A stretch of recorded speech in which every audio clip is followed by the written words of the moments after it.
Yo, what's up? Mr. Flamingo Man here. Just wanted to make a review of this bass.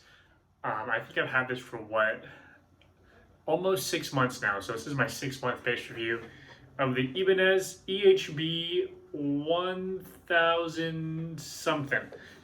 Anyway, so a few things that I really like about this. So one is obviously going to be the balance. So the other day I picked up, my other basses, my P bass, and I have a Talman with a really big head. And the first thing I notice is the weight of the bass and how heavy it is. Because I've been playing this for the last 6 months, my main bass. It really just feels super light and super comfortable. I mean, the wrist is just, it feels like it's in the better spot. The playability, I feel like it's just a lot better because everything isn't balanced down like that. Okay. Now, the second thing I really enjoy about this bass is, I'm not sure, but it's called the neck width and the neck length. So I've gotten really used to that. So playing my other basses, because they're usually 22 frets, not 24 frets, I actually got confused playing this bass at first because I thought the 5th fret was actually higher than it was compared to my other bass, right? And you can look at my old review. I actually played the Victor Wooten song, Me and My Bass Guitar, in the wrong key because I was not used to that kind of, first of all, the balance, and secondly, kind of the fret placement relative to my body. So I thought the 5th fret was actually here where the 7th fret is on this bass, if that makes sense to you guys. And another good pro, in my opinion, is just how smooth the neck is. I feel like you can play really fast on this without any sort of hindrance at all.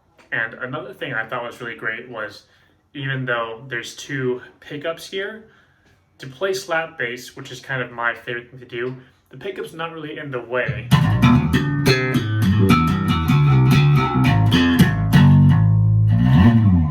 So usually with 24 fret basses and with pickups kind of in here, your thumb slap is a little bit hindered. But literally my first time picking up this bass, I've never felt hindered at all when it comes to slap. And actually, I've gotten so used to playing this bass, a really big Stingray style bass, I just feel super open in a bad way. It feels like there's too much freedom, that makes sense. Now with the electronics, so I didn't know how it worked before, but the electronics are really convenient to use and they're actually really handy. So you have your basic volume knob, master volume, and then your pickup blend switch, which I think is super awesome. I think guitars should actually kind of incorporate that. I know there's kind of faster switching with the toggle switch, but I really like that idea. And then there's an EQ here, which EQs the trebles, the mids, and the bass or the lows. And really, it's super convenient because it has this click in the middle, so you know exactly where the middle point is. So it's not like you don't know exactly where bass line is. That makes sense to you guys. And same with the treble. So the bass and the treble, they're both on top of each other right here. Right, so bass is here. So I'll play a note for you, and you can see. So here's a note. I'll up the bass. Right. You can tell. And if I up the highs, well, it's kind of hard to tell on this. See, on the higher string you can tell, right? But this is most effective when you use both at the same time. So if I want a better bass effect, I would lower the treble and raise the bass. So here's like kind of bass note. And if I lower the bass, you can tell, and raise the highs, you can really tell there's a more kind of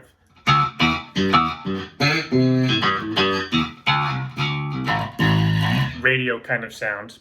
I can do the reverse. If I want a nice deep bass tone, right, I can play the bass note, lower the treble, right, and raise the bass.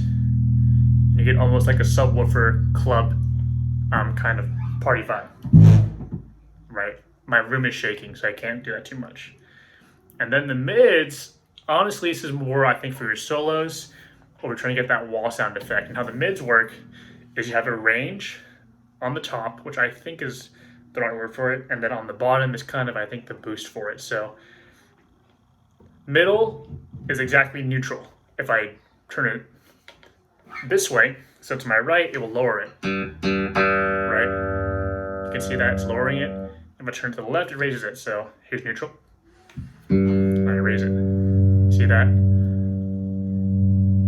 And then the bottom one kind of increases or decreases the signal. Kind of like a wah pedal, in my opinion. I haven't found too much use for this, besides kind of doing a more pronounced solo, you know?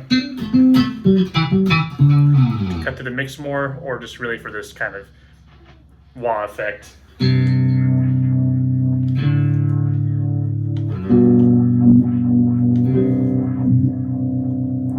But honestly, I think the EQ is super convenient, especially with the switch here to turn it passive to active. And honestly, I don't really use it that much. I just use the pickup switch and volume because honestly, all those little details, no one really cares unless they're listening in deep. So if you're playing live or just playing, you know, for yourself, I think you should just focus less on your tone and just more on how the groove is and how you feel. So, summing up, 3 things I like about this bass: the balance, the playability, and just I think the simple yet comprehensive controls, right? And 3 things I don't like about this bass, if I'm going to be completely honest. There's few and far between, but tuning is a little bit complicated. So if you're out of tune, right, you have to do it back here, so you can't really tune. You can't like pluck and tune at the same time. That makes sense, right? Unless you kind of do something like that, which is a little bit inconvenient. And if I have to nitpick, second thing is I think the locking strap, the locking cable tie is great, but honestly, you know, I keep forgetting that, and I keep yanking at it for a while until I realize, okay, I have to press the button and unplug it. But honestly, that might be a me problem. And then honestly, the third thing is I did have problems with the strap locks to start with. So these come with their own strap locks, which are great, but I don't know if it was just mine in particular, but one of the strap locks kept just coming out. It's like the screw is stripped already, or something like that. And I tried really hard back and forth, but switching cables, switching straps, but I still had that problem until I actually started, you know, just gluing it in a little bit.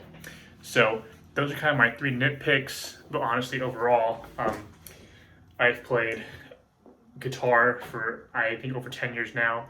I've been playing bass seriously for about a year now. And out of all my instruments I own, this is my favorite one to pick up and play, just because it just, whenever I hold it, it just feels like natural to me. It's not like I have to fight with the bass. This bass just goes along and plays with me, and it just makes the whole creative process that much more natural and convenient. So if I were to give a rating out of 5, honestly, I'd give it 4.5 out of 5, just based on the little nitpicks here and there. And I would honestly like to have maybe, you know, just a little bit more controls when it comes to the knobs and things like that. Even though I said I don't use it too much, but when it is time to use it, you know, I kind of feel like I could have a little bit more complexity there when the time comes. But yeah, overall, that's kind of my whole review. This is straight off the head. And if you have any questions, feel free to comment and subscribe.